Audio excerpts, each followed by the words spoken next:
toda a igreja, com a paz do Senhor Jesus Cristo. Amém. Vamos estar aqui com as mãos estendidas, vamos estar orando. E como eu creio, aqui essa noite vamos sair diferente. Não da maneira que nós vamos sair. Meu Deus, meu Pai, viemos, Pai, estar diante da Tua presença no culto dos jovens, Pai. Aqui está a Tua serva, Pai, em nome de Jesus, Pai, usa ela, Pai. Fala através dela, Pai, que da boca dela, Pai, saia as Tuas palavras. Fala conosco, Pai. Fala, Pai, aí na intimidade, Pai, pra gente, Pai. Com o nosso coração, nossa alma, Pai. Com o nosso entendimento, Pai. A gente necessita de Ti, Pai. Eu necessito da Tua presença, Pai. Sem Tu a gente não seria nada, Pai. Sem Tu a gente estaria morto, Pai. Mas eu creio num Deus que traz vida, traz vitória, transforma, liberta, em nome de Jesus. E esta noite, Pai, usa a Tua serva, Pai. Que a gente saia daqui diferente, que a gente saia daqui cheio, mas cheio da Tua água, da Tua vida. Oh, Pai, que assim como já foi pregado, Pai, que a gente saia daqui, Pai, transformado, podendo Te buscar, podendo Te servir, Pai, a todo lugar, a todo momento. Nos usa como vaso, usa a Tua juventude, levanta jovens, levanta pregadores, levanta, Pai, louvadores, cantores, profetas, mulheres, homens, vasos de Deus, Pai. Esta noite, Pai, em nome de Jesus, Pai, fala conosco. Pessoal da igreja, com o Senhor, amém? Os irmãos podem se sentar, amém? Eu estou há dias com ataque da sinusite, enxaqueca, e quando eu me ataco muito com dores na cabeça, eu vomito muito, eu fico com muita dor no corpo. E aí eu disse, meu Deus, hoje eu vou me ensinar a falar desse jeito. Então os irmãos podem dizer, eu não sou bonita, né? Mas eu cheguei com uma cara feia e os irmãos me perdoem, né? Eu vou tentar trazer aquilo que o Senhor colocou no meu coração. E para o Moisés, agradeço a oportunidade, o presbítero Moisés fez o convite. Eu estava orando a Deus que me desse uma palavra para mim, para os jovens, para os irmãos. E no decorrer desses dias, dessa semana, teve um jovem, né, um jovem cristão, que chegou até mim e me fez uma pergunta. Me perguntou o que a gente faz em casa para ter um filho que consegue trazer a palavra de Deus com autoridade. E aí eu respondi que venha na escola do estudo domingo de manhã, primeira coisa. E conversei mais coisas. Então eu fui para casa, comecei a orar e falar, Deus, fala comigo, mas de uma maneira diferente, para que o Senhor possa falar com os jovens, na maneira que eles possam entender. Eu disse, Deus, eu gostaria de um conselho para jovens. Porque como aquele rapaz veio me perguntar algo para mim, como mãe, e depois como filha de Deus, eu disse, Deus, me traz um conselho que eu possa não só passar para os jovens uma instrução dos céus, mas ao meu coração também. Então eu estava orando e o Senhor me trouxe uma palavra que se encontra em Esdras. Em Esdras. Aleluia.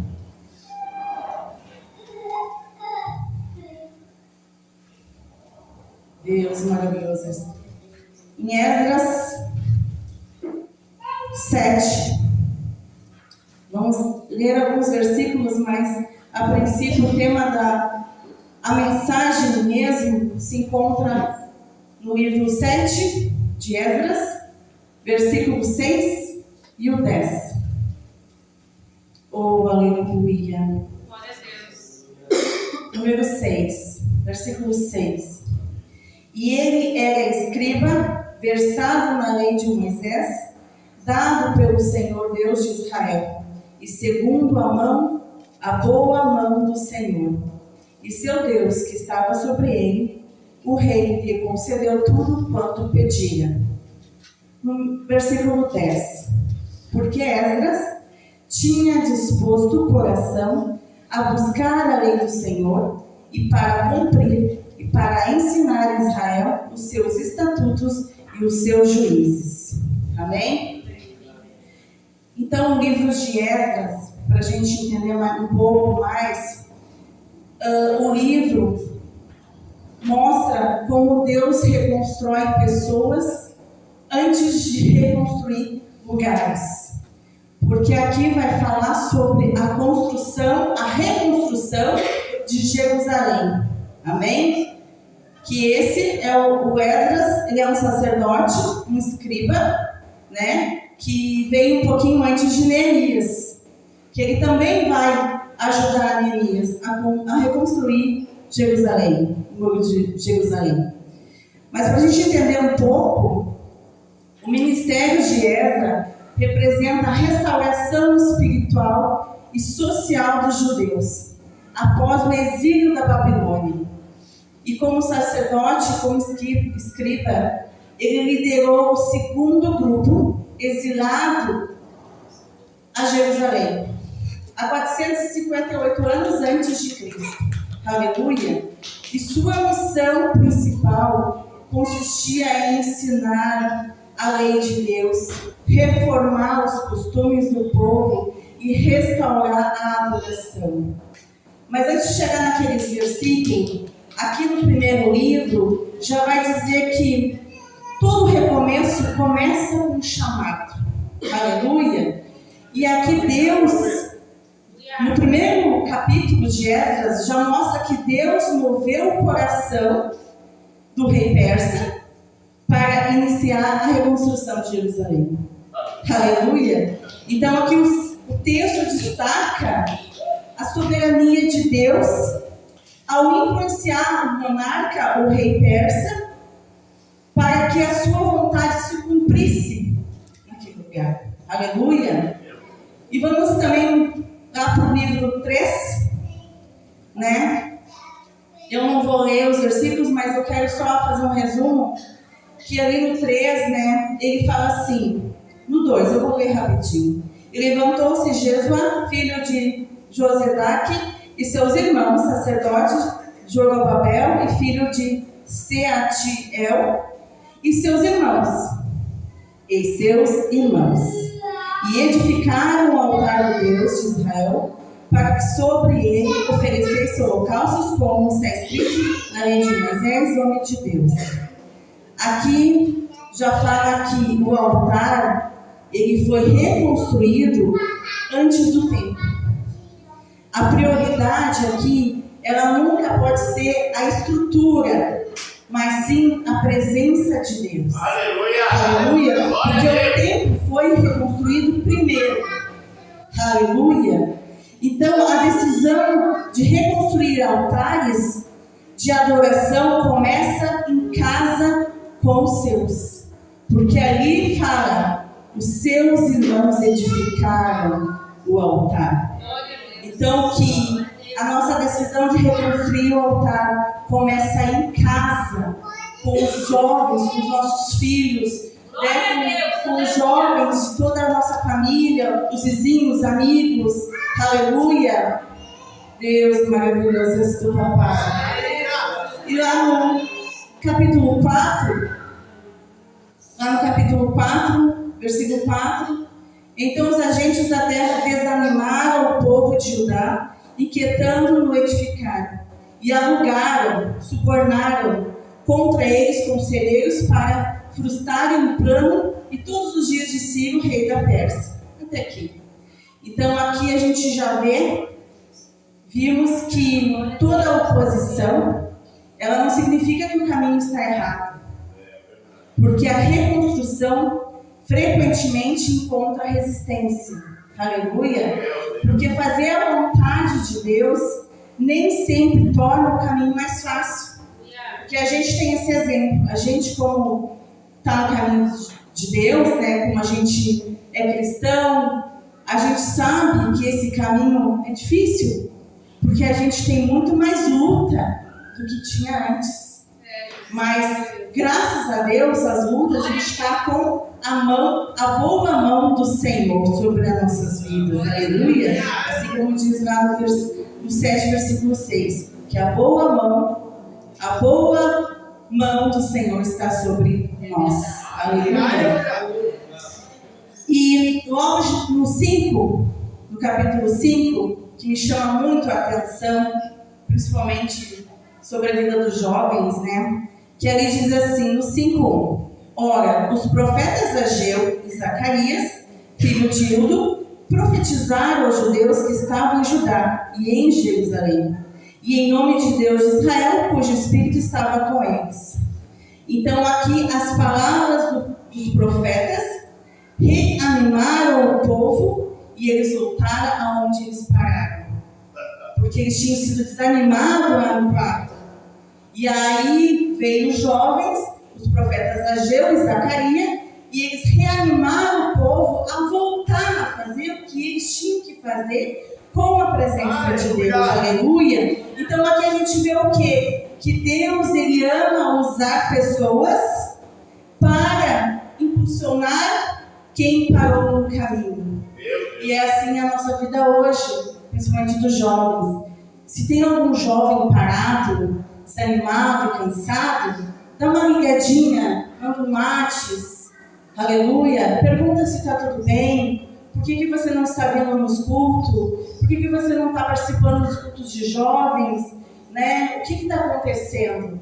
Faça uma pergunta, porque às vezes Deus, Ele quer que a gente faça esse trabalhar, que a gente possa alcançar aqueles que aqui também estão aqui dentro. Não que a gente possa buscar só aqueles que ainda não conhecem a palavra, mas também Deus quer que a gente reanime o povo que está parado no caminho. Aleluia! Eu fico feliz de ver a irmã Eduarda, graças a Deus está tudo bem agora, e eu senti falta dela no culto. Assim como eu senti falta do irmão Bruno e da sua família, eu também senti falta. Então que a gente possa reanimar os jovens hoje em dia. Aleluia! Jesus. E lá no capítulo 6, no 14 diz: os anciões dos judeus iam edificando, prosperando em virtude que profetizavam os profetas Ageu e Zacarias, filhos de Ildo. Edificaram a casa e terminaram. Segundo o mandato de Deus de Israel, segundo o decreto de Ciro de Dário e de Artaxerxes, rei da Pérsia. Então aqui a gente viu que a obra de Deus, ela alcança toda vez que a palavra volta ao centro. A reconstrução, ela só ganha força quando o povo começa a voltar a ouvir a voz de Deus. Aleluia! Então a direção certa anima e edifica o crescimento pessoal. Então aqui diz que eles terminaram a construção do templo. E passado alguns anos depois, né, mais ou menos, acredito que 58, 57 anos depois, que veio o capítulo 7, no qual a gente começou a ler primeiro, né?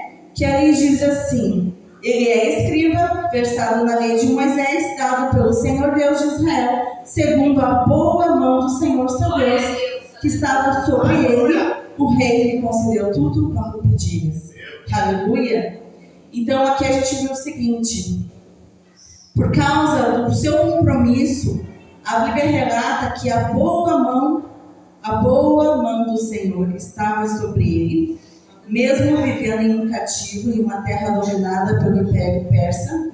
Esdras teve favor diante do rei, porque como a mão do Senhor estava sobre ele, o rei persa lhe concedeu tudo o que ele pedia para a obra do templo. Aleluia!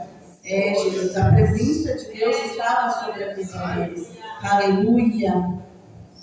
Então Esdras, que era um sacerdote, um judeu, ele nascido num cativeiro, né? Ele não conhecia Jerusalém, e ele nasceu no período, acredito, que mais difícil do povo de Deus. Aleluia!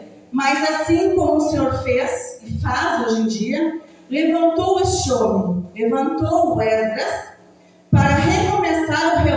comportamento do seu povo, mesmo vindo de um cativo babilônico. Aleluia! Esdras se dedicou a estudar, a praticar e a ensinar a lei de Deus. Aleluia! Quando eu falei assim, Senhor, me traz um conselho, né? Na palavra de hoje em dia, era esse conselho que ele estava dando. Aleluia! A estudar, a praticar e a ensinar a lei de Deus. Aleluia! E lá vemos no 10, porque Esdras tinha disposto o coração para buscar a lei do Senhor e para cumprir e para ensinar a Israel os seus estatutos e seus juízos. Aleluia! Primeiro, Esdras, que conduziu, ele liderou o segundo grupo de judeus de volta a Jerusalém, em 458 anos antes de Cristo. Então, após o exílio de Babilônia. Aleluia! Então, além de ele ajudar e levar ajuda financeira, ele prometeu, aleluia, ele também prometeu ele fez um grande avivamento espiritual, ele fez reforma social e também ajudou Neemias depois da construção dos muros do templo, da cidade. Aleluia! Então aqui, quando Esdras liderou essa viagem, foi mais ou menos cerca de 4 meses. Então isso foi atribuído ao sucesso da viagem dele, ali que nem diz no versículo 6, que a boa mão do Senhor estava sobre eles. Então, por causa disso, Deus usa quem Ele quer, na hora que Ele quer, porque um ímpio, um rei persa, que não conhecia a palavra do Senhor, e Deus usou dele para que a promessa fosse cumprida. Aleluia! Às vezes na nossa vida, Deus usa pessoas que não conhecem a palavra para nos ajudar também. Aleluia! Deus maravilhoso do papai. Oh Deus. E Esdras, ele era um crente autêntico, que tinha um coração piedoso e quebrantado. Aleluia. E Deus ouvia as suas orações. Porque mais adiante, lá no 8, ele fala sobre as orações de Esdras. Aleluia. Mas nós não vamos chegar até lá agora, mas a gente vai continuar aqui. Então aqui a gente vimos, né, que o Senhor Deus, em todas as gerações, Ele vai levantar homens, Ele vai levantar mulheres, Ele vai levantar jovens fiéis a Ele para anunciar a sua palavra, para trazer o seu povo para o centro da sua vontade. Aleluia! Deus maravilhoso és tu, papai. Então Esdras decidiu obedecer a Deus. Ele estabeleceu um método perfeito, fundamental e inegociável. E é um segredo do seu sucesso ministerial é aprender, é praticar e ensinar. Ele fez então esse método com 3 passos. Primeiro, estudar, buscar a palavra. Ele se dedicou ao conhecimento profundo das Escrituras. Ele queria conhecer a fundo a vontade e os mandamentos de Deus. E antes de qualquer coisa, meditar profundamente nas Escrituras e no seu coração. Deve ser quebrantado e receptivo para ser ensinado por Deus. Aleluia. Que o meu coração e o seu coração possa ser receptivo e quebrantado para ser ensinados pelo papai.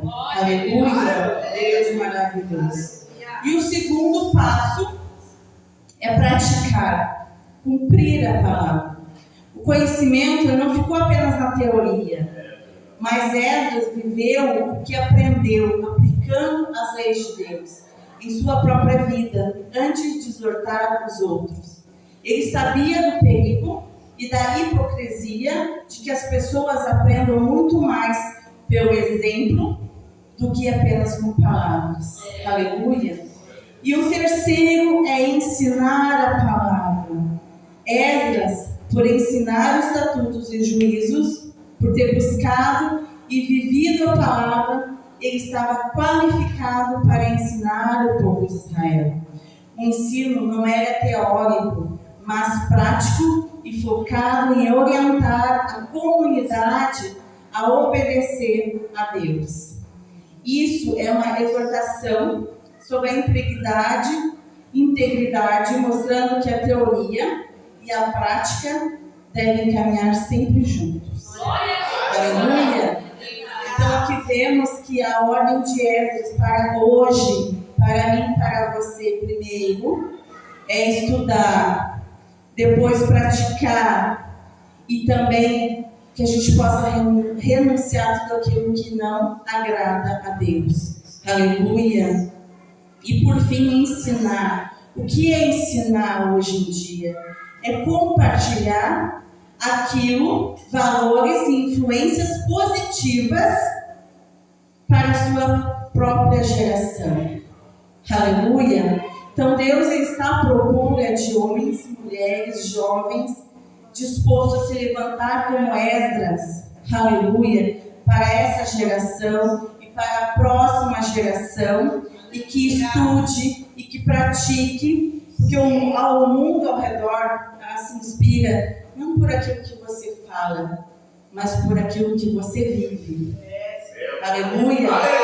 Porque se eu estou pregando aqui, eu preciso viver na rua, em casa, aquilo que eu estou ministrando aqui. Aleluia! Porque o mundo ao redor vai ver isso. Eles não vão escutar as palavras, eles vão ver o meu viver, a minha prática no dia a dia. E nós jovens, como assim diz o pastor, que abaixo de 100 nós somos jovens, a gente tem que obedecer às leis de Deus, e aprender, estudar, praticar e depois ensinar, que é passar adiante aquilo que a gente que a gente aprendeu, obedecendo a lei de Deus, aleluia, e que a boa mão do Senhor esteja sobre mim, esteja sobre cada um de nós, amém? Essas são as palavras que eu deixo hoje para a igreja, em nome de Jesus, obrigado.